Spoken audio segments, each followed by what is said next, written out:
Hi friends, ఈరోజు వీడియోలో ఎమ్మీగా ఎండు కొబ్బరితో చికెన్ కర్రీ ఏ విధంగా ప్రిపేర్ చేయాలో నేను మీ అందరితో షేర్ చేద్దామని అయితే అనుకుంటున్నాను.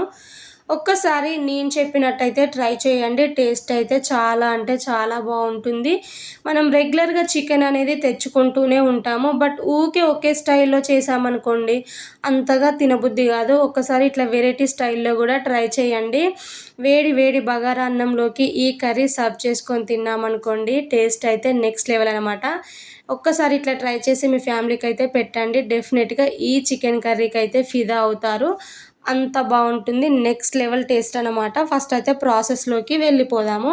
ఇక్కడ నేను వచ్చేసి అయితే 1/2 kg చికెన్ వరకు అయితే తీసుకున్నాను అనమాట. చికెన్ని ముందుగానే ఉప్పు అండ్ నిమ్మరసం వేసి నీట్గా వాష్ చేసి అయితే తీసుకున్నాను. చికెన్ కూడా స్కిన్తోనే తీసుకున్నాను అనమాట. పీసెస్ అనేవి మరీ పెద్దగా కాకుండా చిన్నగా కాకుండా కొంచెం మీడియంగా ఉండేటట్టు అయితే కొట్టించి అయితే తీసుకోండి. ఇప్పుడు ఈ చికెన్లోకి అయితే 1/2 టీ స్పూన్ వరకు పసుపు, అలాగే టేస్ట్కి తగ్గట్టు సాల్ట్ అయితే వేయండి. నేనైతే 1 స్పూన్ నిండనైతే వేసినాను. అలాగే కారం వేసుకోవాలి. మీరు తినే టేస్ట్కి తగ్గట్టు అయితే కారం అడ్జస్ట్ చేసుకోండి. నేనైతే 3 టేబుల్ స్పూన్ వరకు అయితే కారంనైతే వేసాను అనమాట. అలాగే 1/2 టీ స్పూన్ వరకు ధనియాల పొడిని కూడా వేసి అయితే 1 టేబుల్ స్పూన్ అల్లం వెల్లుల్లి పేస్ట్ కూడా వేసేసుకొని అయితే ఇప్పుడు చికెన్కి పట్టేలాగా బాగా మిక్స్ చేయండి. సో ఇలా మిక్స్ చేసి మనం కర్రీ చేయడం వలన కర్రీ టేస్ట్ చాలా బాగుంటుంది. చికెన్కి ఉప్పు కారం పట్టి పీస్ కూడా చప్పగా రాకుండా టేస్టీగా ఉంటుందన్నమాట. ఇలా మొత్తం కలిపేయాలి. చికెన్ని కలిపేసిన తర్వాతకి ఈ చికెన్ అయితే ఒక 10 నుంచి 20 నిమిషాల పాటైనా పక్కన పెట్టేయండి.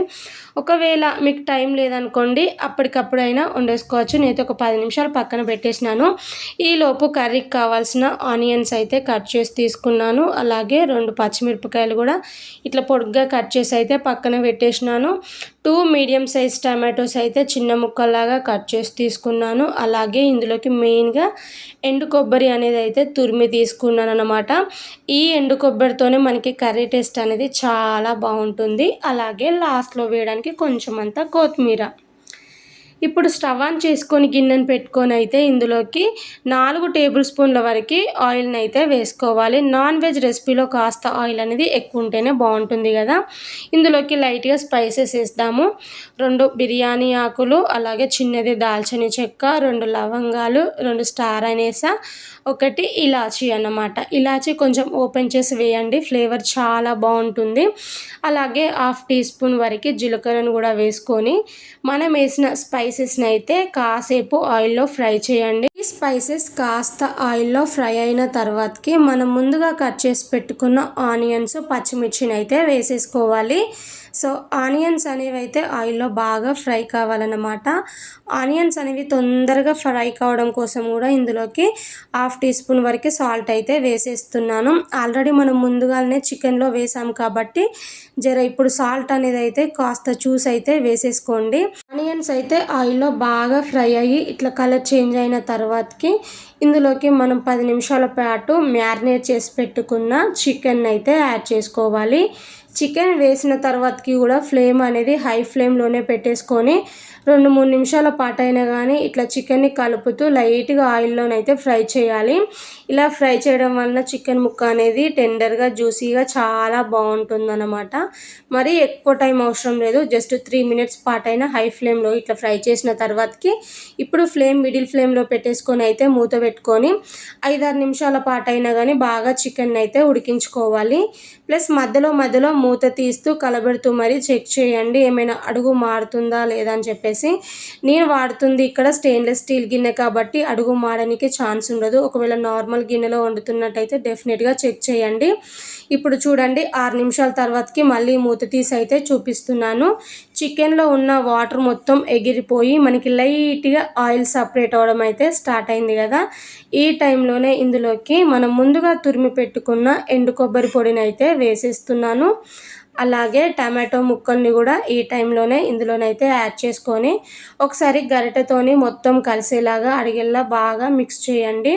ఈ కొబ్బరి అండ్ టమాటోతోని మనకి గ్రేవీ చాలా బాగుంటుంది, థిక్నెస్ ఉంటుంది, టేస్ట్ చాలా బాగుంటుందన్నమాట. ఇలా కలిపేసి మూత పెట్టుకొని 3 నుంచి 4 నిమిషాల పాటైనా ఉడికించామనుకోండి టమాటా అనేది కాస్త మగ్గుతుందన్నమాట. సో ఇలా మగ్గిన తర్వాతకైతే మళ్ళొకసారి మూత పెట్టుకొని మన గ్రేవీ ఏంటంటే డైరెక్ట్గా వాటర్ వేయకుండా మూతను పెట్టేస్తాం కదా, మూత పైన వాటర్ని అయితే వేసేసుకోవాలి. ఫ్లేమ్ అనేది మిడిల్ ఫ్లేమ్లో పెట్టేసాం కాబట్టి మంచిగా వాటర్ అనేది ఎసర్లాగా పోసేసామనుకోండి మనకి గ్రేవీ అనేది కరెక్ట్గా వస్తుందన్నమాట. సో ఈ వాటర్ పోయే కొద్దీ ఈ మూత పైన వాటర్ అనేది యాడ్ చేస్తూ ఉండాలి, దాంతోనే మనకి చికెన్లోకి వాటర్ అనేవి వస్తాయన్నమాట. ఒక్కసారి నేను చెప్పినట్టు ఇట్లా ట్రై చేయండి. సో ఒక 10 నిమిషాల పాటైనా నేనైతే ఇట్లనే ఉడికించానన్నమాట. సో చూసి ఇలా చికెన్లోనైతే ఎన్ని వాటర్ వచ్చేసాయో, సో మధ్యలో చూస్తూ ఇట్లా వాటర్ వేస్తూ అయితే ఉడికించుకోవాలి. సో లైట్గా ఆయిల్ సపరేట్ అవుతుంది కాబట్టి మనకి ఆల్మోస్ట్ చికెన్ అనేది కూడా ఉడికిపోయినట్టే. సో లాస్ట్లో కొంచెం అంతా గరం మసాలా అలాగే కొంచెం అంతా కొత్తిమీరని అయితే వేసేసుకొని ఇంకొక 2 నిమిషాలు ఉడికించామనుకోండి ఫైనల్లీ ఎండు కొబ్బరి చికెన్ కర్రీ అయితే కంప్లీట్ అయిపోయింది. అసలు టేస్ట్ అయితే ఎంత బాగుందో చూస్తేనే నోరూరిపోతుంది కదా. ఐ హోప్ ఈ వీడియో మీకు నచ్చినట్టయితే లైక్